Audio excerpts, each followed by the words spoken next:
जब न रहे खुदाया, तेरे मुंह की एक बात भी टलेगी ना, चाहे कुछ भी हो। अजीज नाजरीन, मैं अयाद ज़रीफ आप तमाम देखने वालों को हमारे रोज़ के बाइबली मुतालियाती प्रोग्राम की नई किस्त में खुशामदीद कहता हूँ। खुदाउन का शुक्र हो कि इस प्रोग्राम के ज़रिए खुदा का कलाम लाखों लोगों तक पहुँचता है और वो खुदा के कलाम को जान पाते हैं। अजीज़ों, अगर आप इस प्रोग्राम को देखते हैं तो जानते होंगे कि इसमें हम 5 सालों में पैदाइश ता मुकाशवा तक बाइबल मुकद्दस की तमाम कुतब का मुताला करेंगे और खुदा उनके फजल से इन 5 सालों में हम 66 किताबों का मुताला करेंगे। अगर आप पहली बार प्रोग्राम देख रहे हैं और पिछली कुतब का मुताला करना चाहते हैं तो वो एक साथ हासिल करने के लिए आपको हमारी वेबसाइट पर जाना होगा। वहां पर आपको ये तमाम कुतब का मुताला मिल जाएगा, biblimutalia.com। आप वहां से ये एक साथ डाउनलोड कर सकते हैं, आप अपनी लाइब्रेरी बना सकते हैं और अगर आपका कोई सवाल हो तो हमें ज़रूर इरसाल कीजिए, हम इसका जवाब देने की पूरी कोशिश करेंगे। अभी हम अहद कदीम में से ज़बूर की किताब का मुताला कर रहे हैं और ये अहद कदीम की दूसरी शायराना किताब है और आज हम 33वें और 34वें ज़बूर का मुताला करेंगे। प्रोग्राम के बाकायदा आगाज से पहले मैं स्टूडियो में मौजूद खुदा के खादिम भाई यूसुफ का खैर मकदम करूंगा। खुश आमदेद भाई। शुक्रिया भाई। और स्टूडियो में आए हमारे दीगर मेहमानों को भी खुश आमदेद। भाई यूसुफ, पिछली किस्त में हमने 32वें ज़बूर का मुताला मुकम्मल किया जो कि पछतावे और ख़ता की कुर्बानी का ज़बूर है। हम जानते हैं कि खुदा मसीह के खून की बुनियाद पर हमारी खताएं माफ़ करता है, लिहाजा अब आप हमें 33वें ज़बूर का उन्वान बताइए। देखें भाई, मैं कहूँगा कि इस ज़बूर का उन्वान है सताइश के गीत। गौर करें कि यहाँ पर ज़बूर 33 वहीं से शुरू हुआ जहाँ से ज़बूर 32 ख़त्म हुआ था। ज़बूर 32 के आखिर में लिखा था, ए सादको खुदावन में खुशो खुरम रहो और ए रास्त दिलो खुशी से ललकारो। और ज़बूर 33 के शुरू में लिखा है, ए सादको खुदावन में शादमान रहो, हम्द करना रास्तबाज को ज़ेब हो। ये 27 का गीत है। सही। इस ज़बूर की तकसीम बताएं ताकि इसे समझने में आसानी हो। देखें भाई, मैं कहूँगा कि इस ज़बूर में 3 ख़यालात मौजूद हैं। पहली 3 आयत में सताइश के लिए कहा गया है और चौथी आयत से उसने सताइश की वजूहात बयान की और 4 से लेकर 9वीं आयत तक मैं कहूँगा कि सताइश की वजूहात मौजूद हैं। खुदा खालिक है और वही हमारा खालिक है और वही हम्द का हकदार है। उसकी तख्लीक उसी की तारीफ करे और इंसान भी, क्योंकि वो खालिक है। सही। और फिर इसके बाद 10 से लेकर 17वीं आयत तक लिखा है, हम उसकी तारीफ करते हैं क्योंकि वो हाकिम है। और मैं ये भी बताना चाहूँगा कि वो लोगों पर हमेशा अपना रहम व करम करता है। और फिर उसकी जो तमाम दुनिया का खालिक है तारीफ करने की वजह 18वीं आयत से ज़बूर के आखिर तक बयान की गई है, क्योंकि वो हमारा मददगार और हमारा मोहसिन है। सही, क्योंकि खुदा हमारा खालिक है, वही खुदावंद है, सरबराह है और बादशाह है और हमारा मददगार और हम पर करम करने वाला है, इसलिए खुदा की सताइश करें। भाई, अब मैं चंद आयात पढ़ूंगा फिर आपसे सवाल पूछूंगा। ए सादिको खुदावंद में शादमान रहो, हम्द करना रास्तबाजों को ज़ेबा है। सितार के साथ खुदावंद का शुक्र करो, दस्तार की बरबत के साथ उसकी सताइश करो, उसके लिए नया गीत गाओ, बुलंद आवाज के साथ अच्छी तरह बजाओ, क्योंकि खुदावंद का कलाम रास्त है और उसके सब काम बावफा हैं। वो सदाकत और इंसाफ को पसंद करता है। जमीन खुदावंद की शफकत से मामूर है, आसमान खुदावंद के कलाम से और उसका सारा लश्कर उसके मुंह के दम से बना। वो समंदर का पानी तोदे की मानिंद जमा करता है, वो गहरे समंदरों को मखजनों में रखता है। सारी जमीन खुदावंद से डरे, जहान के सब बाशिंदे उसका खौफ रखें, क्योंकि उसने फरमाया और हो गया, उसने हुक्म दिया और वाक़या हुआ। खुदावंद कौमों की मशवरत को बातिल कर देता है, वो उम्मतों के मंसूबों को नाचीज बना देता है। खुदावंद की मसलहत अब तक कायम रहेगी और उसके दिल के ख्याल नस्ल दर नस्ल। जब उसने सताइश करने का कहा तो फरमाया, ए सादिको खुदावंद में शादमान रहो, हम्द करना रास्तबाजों को ज़ेबा है। हम्द करना रास्तबाजों को ज़ेबा है, इसके क्या मानी है? रास्तबाज या सादिक जो दुरुस्त काम करते हैं। और उसने बताया कि दरअसल होता क्या है, और हम देखते हैं कि लोग बदी में जिंदगी गुजारते हुए उसकी हम्दो सताइश करते हैं। सवाल यह है कि क्या खुदा ऐसी इबादत कबूल करता है, और क्या खुदा बदी में रहने वाले लोगों की कुर्बानियां कबूल करता है?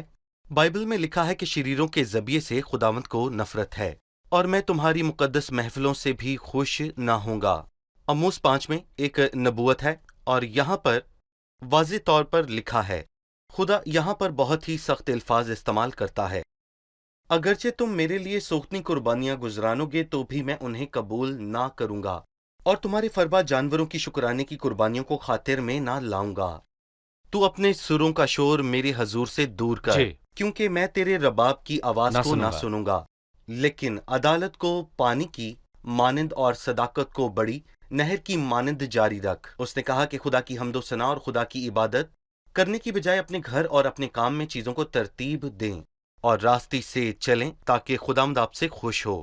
آپ خداوند کی عبادت کریں، لیکن خیال رکھیں کہ آپ کے ہاتھ بدی سے پاک ہوں اور دل بے انصافی سے بھرا ہو، تو خدا ایسی عبادت قبول نہیں کرتا۔ وہ صرف راست باز لوگوں کی عبادت قبول کرتا ہے۔ حمد کرنا راست بازوں کو زیبا ہے۔ 4 آیت میں لکھا ہے کیونکہ خداوند کا کلام راست ہے۔ خداوند کے کلام اور راست باز اور ان کے کاموں کے درمیان کیونکہ کیا خدا تعلق ہے؟ راست ہے اور بدی کو قبول نہیں کرتا۔ ہم جس خدا کی عبادت کرتے ہیں ہمیں ویسا ہونا چاہیے۔ اور یہاں پر میں ایک سوال پوچھتا ہوں کہ آپ خدا کی عبادت کیسے کریں، کیونکہ آپ ناپاک ہیں اور وہ پاک ہے، اور یہ کیسے ہو سکتا ہے کہ آپ سب سے نفرت کریں لیکن اس خدا کی عبادت کریں جو محبت رکھتا ہے؟ خدا صادق ہے اور بدکار ہوتے ہوئے آپ اس کی عبادت نہیں کر سکتے، ایسا نہیں ہوتا۔ صحیح۔ ہم ایک چھوٹے سے وقفے کے بعد دوبارہ حاضر ہوں گے۔ ناظرین، ملتے ہیں ایک وقفے کے بعد، ہمارے ساتھ رہیے۔ خداوند کی حضوری میں شادمانی اور خوشی کرنا کتنا بھلا ہے۔ اس زبور میں شاندار تعریف بیان ہے جیسے داؤد کرتا ہے، اور ممکن ہے کہ یہ زبور بھی اسی نے لکھا ہے۔ خداوند کے حضور نیا گیت گاؤ۔ نیا گیت کون سا ہے؟ بہت سے مزامیر میں نئے گیت کی بات ہے جو مستقبل میں خداوند کے حضور گایا جائے۔ مکاشفہ 5 باب کی 9 آیت میں لکھا ہے، اور وہ یہ نیا گیت گانے لگے کہ تو ہی اس کتاب کو لینے اور اس کی مہریں کھولنے کے لائق ہے، کیونکہ تو نے ذبح ہو کر اپنے خون سے ہر قبیلے اور ہر اہل زبان اور ہر امت اور قوم میں سے خدا کے واسطے لوگوں کو خرید لیا۔ تودے کی مانند جمع کرتا ہے، وہ گہرے سمندروں کو مخزنوں میں رکھتا ہے۔ ہمیں اس آیت کی وضاحت کریں۔ الفاظ کی یا جملے کی؟ جی ٹھیک ہے، اس آیت کے بارے میں آپ کیا کہیں گے بھائی؟ سچ تو یہ ہے کہ سمندر کو قابو میں کرنا بہت مشکل ہے۔ صحیح۔ آج تک کوئی ایسا نہیں کر سکا۔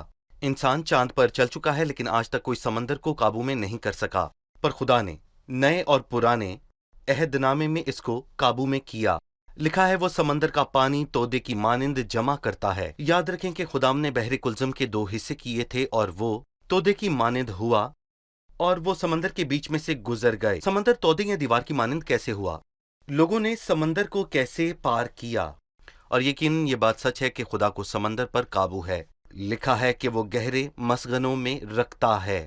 مخزن۔ اس ایک لفظ سے طوفان تھم جاتا ہے۔ جب سمندر میں طوفان آیا تو خداوند نے سمندر کو جھڑکا، جیسے کہ ایک پالتو کتا کسی اجنبی کو دیکھتا ہے تو پھر بھونکنا شروع ہو جاتا ہے، پر مالک ڈانٹے تو وہ بیٹھ جاتا ہے اور چپ ہو جاتا ہے کیونکہ وہ تربیت یافتہ ہے۔ خداوند نے فرمایا ساکت ہو، تھم جا۔ بالکل ٹھیک ہے۔ اس نے سمندر سے کہا ساکن ہو جا۔ اس سے خدا کا اختیار ظاہر ہوا۔ پہلے حصے میں بات ہوئی کہ خدا ہی خالق ہے، دنیا کا اختیار اس کے پاس ہے، بالکل ایسے ہی جیسے ایک شخص نے گھڑی بنائی اور اسے چھوڑ دی کہ وہ چلتا رہے تو اس کا اس سے کوئی کام نہیں، کیونکہ وہ سب چیزوں کو اپنے کلام سے سنبھالتا ہے۔ صحیح۔ زبور کے پہلے حصے میں لکھا ہے خداوند کی ستائش کرو کیونکہ وہ خالق ہے۔ دوسرے حصے میں لکھا ہے خداوند کی حمد کرو کیونکہ وہی سربراہ ہے۔ جب اس سب کے چیزوں پر حضور اس کا حمد کی اختیار قربانی ہے۔ گزرانے سب چیزوں پر اس کا اختیار ہے، تو وہ خداوند کے شایان شان ہو۔ صحیح۔ یعنی اس کا مطلب یہ ہے کہ خداوند کے پاس پورے احترام کے ساتھ آئیں۔ ہمیں بتائیے کہ ہم ستائش کیسے کریں، خاص کر کے خداوند کے لوگ ہر جگہ پر خداوند کے لائق کیسے بنیں۔ پہلے اس نے بتایا کہ حمد کرنا راست باز کو زیب ہے، اور نمبر 1 یعنی کہ ہمارا تمام لوگوں کے ساتھ خوشگوار اور اچھا تعلق ہو، کسی پہ ظلم یا پھر کسی کے ساتھ بھی زیادتی نہ ہو۔ اور پھر لکھا ہے شادمان رہو، یعنی اپنی پوری قوت پیش کرو۔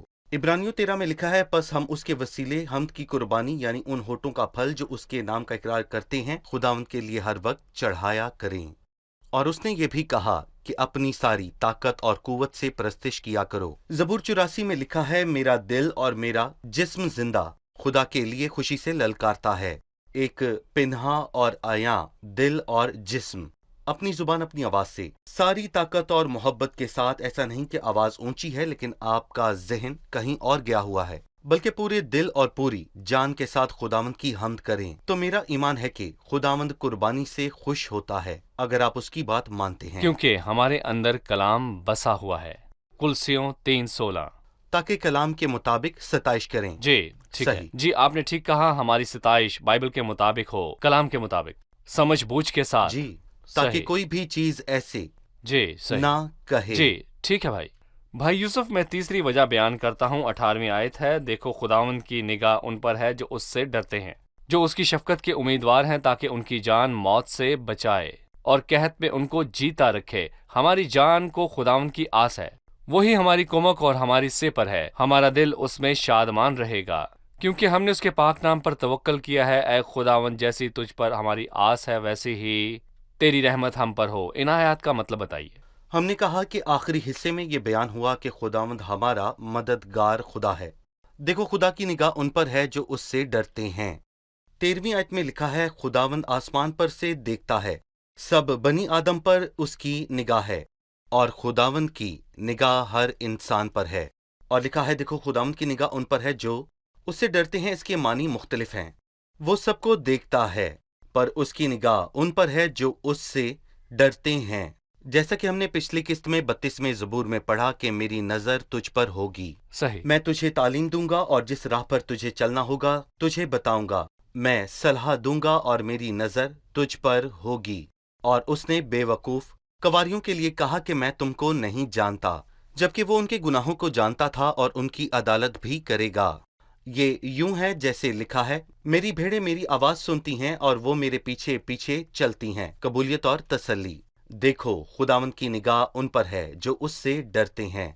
वो क्या करता है? वो उनको मौत से बचाता है। क्या ऐसा हुआ? जी हाँ, हिजकिय्याह ऐसा बीमार पड़ा कि वो मरने को था। ईसाई ने कहा अपने घर का इंतजाम कर दे, तू मर जाएगा। लेकिन हिजकिय्याह ने दुआ की कि खुदावंद उसको मरने से बचाए और कहत में उनको जीता रखे। और फिर मैं याद दिलाना चाहूंगा एलिया के दिनों में क्या हुआ, जब जमीन पर 3 साल कहत पड़ा और खुदावंद ने उसको मौजज़ाना तौर पर खाना दिया जी। और कौवों ने उसको रोटी पहुंचाई। कौवे हाथ से खाना छीन लेते छीनता है। हैं, तो यकीनन उसने उसे छीना था क्योंकि उस वक्त कोई गोश्त की दुकान ना थी। और उस वक्त कौवा किसी से गोश्त को छीन कर एलिया के पास लाया था। लोगों को खुदा की रहमत पर भरोसा होता है और खुदा की उन पर निगाह जो उससे डरते हैं ताकि अपनी जान को मौत से बचाएं। हम गाते हैं क्योंकि खुदावंद खालिक है, क्योंकि खुदा ही खुदावंद है। उसने कहा और वो हो गया, उसने फरमाया और हो गया, और उसने हुक्म दिया और वाक़या हुआ। उसकी सताइश करो क्योंकि वही हमारा मददगार, वही रहीम है। आइए 34वें ज़बूर का मुताला करते हैं। इसका मुताला करने से पहले हम इसका उन्वान और मौजू जानना चाहेंगे। देखें भाई, मैं इसको रूह की बहाली का गीत कहता हूँ, या फिर इसका दूसरा नाम है गाना और तालीम देना। और पहले हिस्से में मैं कहूंगा कि दाऊद बहुत ही मुश्किल हालात में से गुजरा था। खुदा ने उसे बचाया और इसलिए उसने खुशी से गाया। यानी कि पहला हिस्सा पहली एक आयत तदस से आयत लेकर पर है। 10वीं आयत तक है। और मैं कहूंगा कि ये सब तालीम की बात है। यहाँ दाऊद ने अच्छा काम किया था। यहाँ पर दाऊद ने लोगों को अपने तजर्बे से सिखाया। यहाँ बस उसने अल्फाज नहीं कहे, उसने अपनी सारी जिंदगी में जितने तजर्बात हासिल किए उन तक पहुंचाए और उसने उनका तजर्बा भी हासिल किया। दीनदार शख्स को कलाम से तंबीह देना खूब है। जब वो सबक सीख जाए तो वो दूसरों को सिखाता है। उसने उनको तंबीह की। सही। इस ज़बूर पर अपनी राय दें। उस वक्त जब उसने अबी मलिक के सामने अपनी वजह बदली, जब उसे निकाल दिया और वो चला गया, ये कब और कैसे हुआ? मैं यहाँ कहूंगा कि अगर हम पहले सैमुएल के 21वें बाब को पढ़ें तो यहाँ पर दाऊद को ये महसूस हो रहा है कि साउल उसके करीब आता जा रहा है और दरअसल साउल उसे पकड़ने को आता है और उसके खौफ से वो बदतर से बदतरीन होता गया اور فلسطینیوں کے ملک میں جا کر جات کے بادشاہ اکیس کے پاس چلا گیا۔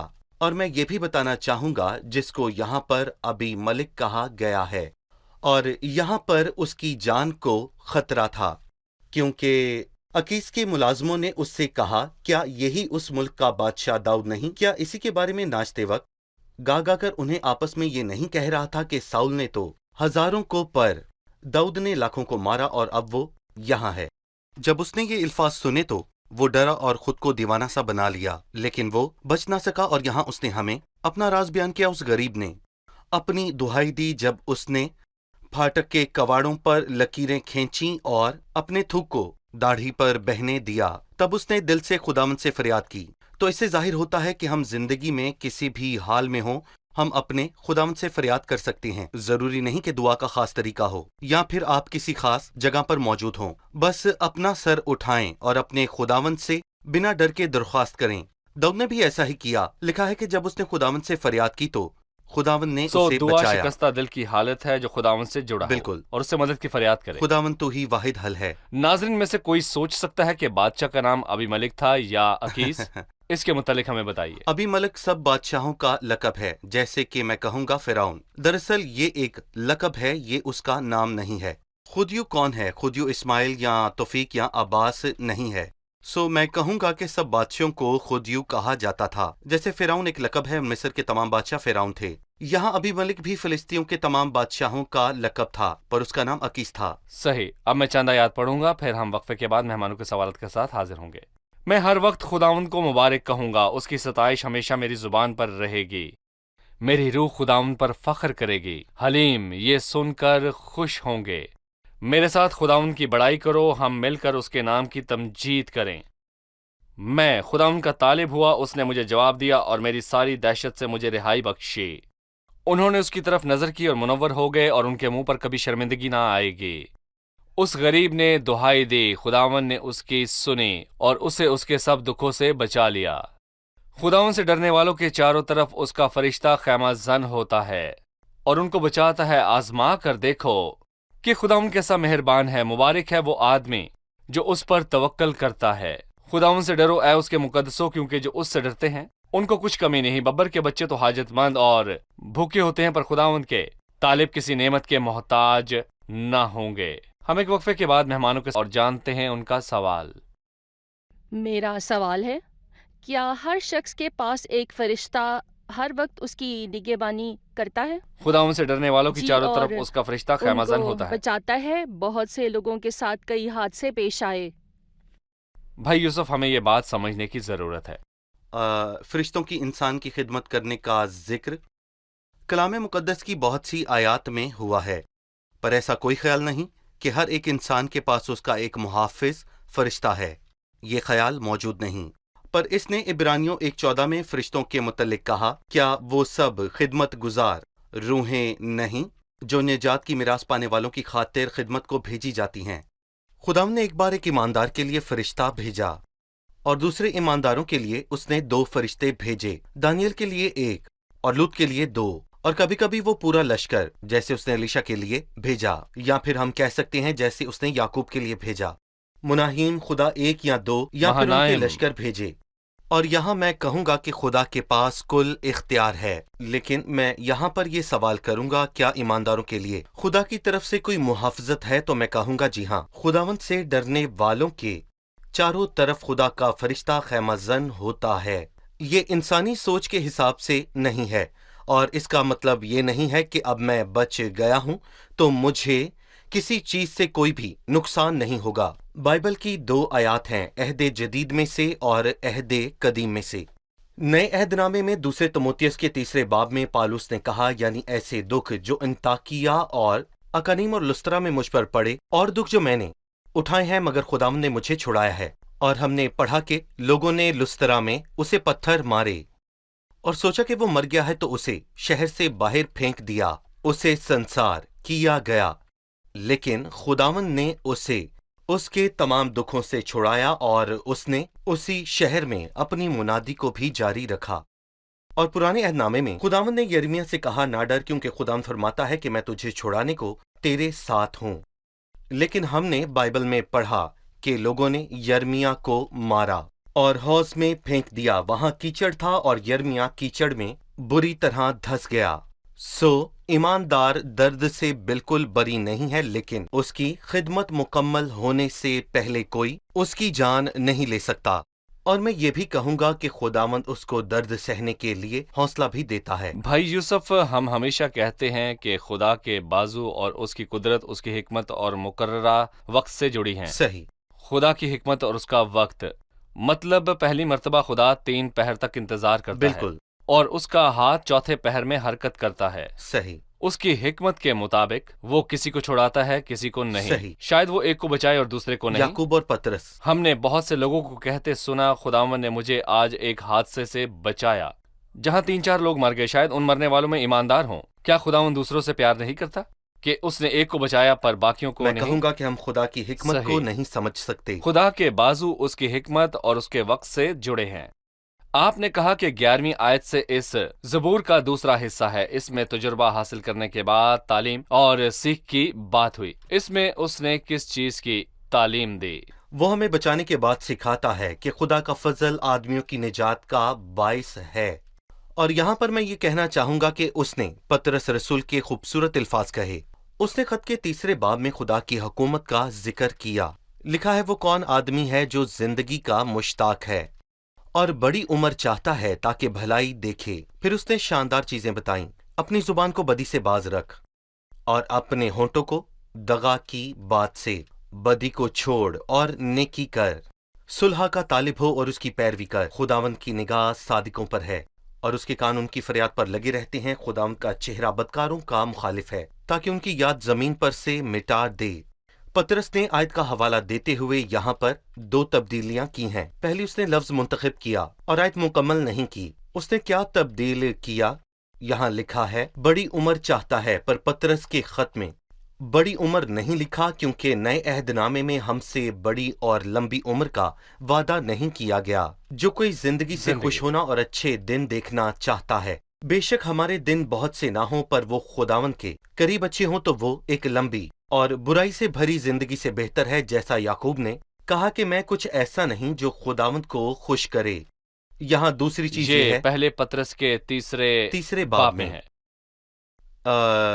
यहाँ पर उसने कहा खुदावंद का चेहरा बदकारों के खिलाफ है, और उसने ये बिल्कुल दुरुस्त कहा कि खुदावंद का चेहरा बदकारों के खिलाफ है। पर उसने ये नहीं कहा ताकि उनकी याद को जमीन पर से मिटा दे, क्योंकि हम सब फजल के दौर में हैं, इसलिए वो सबको बर्दाश्त करता और उनकी याद को जमीन से नहीं मिटाता। लेकिन यहाँ लिखा है कि खुदावंद बदकारों के खिलाफ है और वो उनकी याद को जमीन से मिटा देता है। भाई, अगर ये इंसानी किताब हो तो पतरस जूं के तू इस आयत को ज़बूर से लेकर खत में लिख दिया, सिर्फ लिखता बस। पर ये खुदा के पाक लोगों ने लिखा, जिनको खुदा की रूह ने मुतहर्रिक किया। वो जानता है कि कहाँ रुके, किस बात का हवाला दे और किसका नहीं। इस किताब की अजमत के सामने हम झुकते हैं। 19वीं आयत में लिखा है, सादिक की मुसीबतें बहुत हैं, लेकिन खुदावंद उसको इन सब से रिहाई बख्शता है। वो उसकी सब हड्डियों को महफूज रखता है, उनमें से एक भी तोड़ी नहीं जाती। इन 2 आयत में क्या बयान हुआ? मैं यहाँ पर 2 बातें कहूंगा। लिखा है सादकों की मुसीबतें बहुत हैं। यहाँ इसका पहला बयान नहीं। मैं कहूंगा कि उसने 4 आयत में उसकी बात की है और ये 4थी आयत है।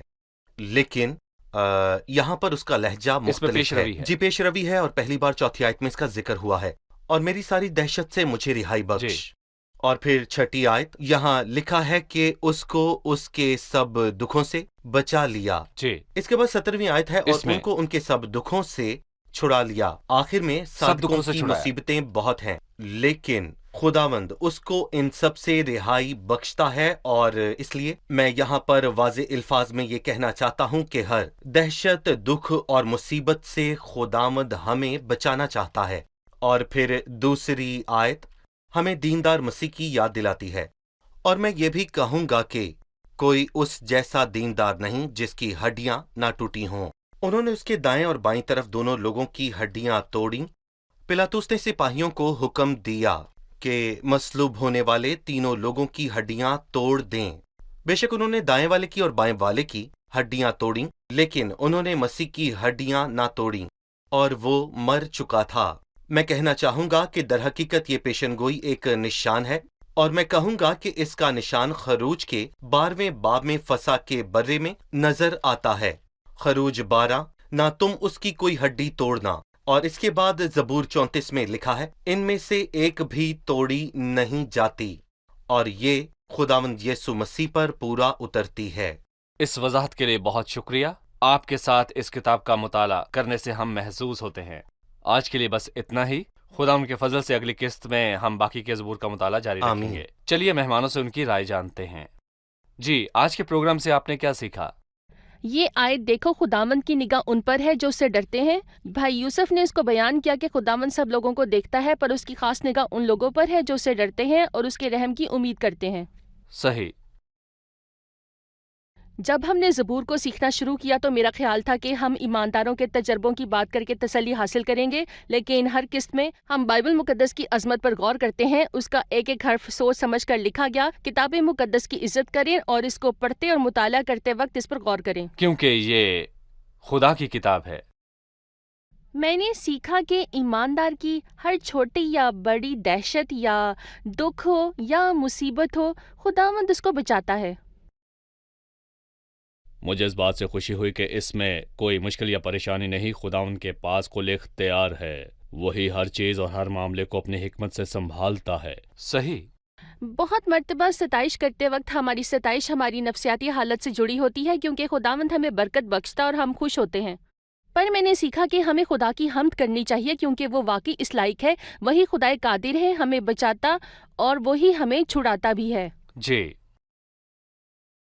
32 زبور کی 10ویں آیت میں اس نے کہا، شریر پر بہت سی مصیبتیں آئیں گی، پر زبور 34 میں ہے، صادق کی مصیبتیں بہت ہیں لیکن خداوند اس کو اب سب سے رہائی بخشتا ہے۔ صحیح، بہت خوب، بہت شکریہ۔ خداوند آپ سب کو برکت دے۔ بھائی یوسف، آپ کا بھی شکریہ۔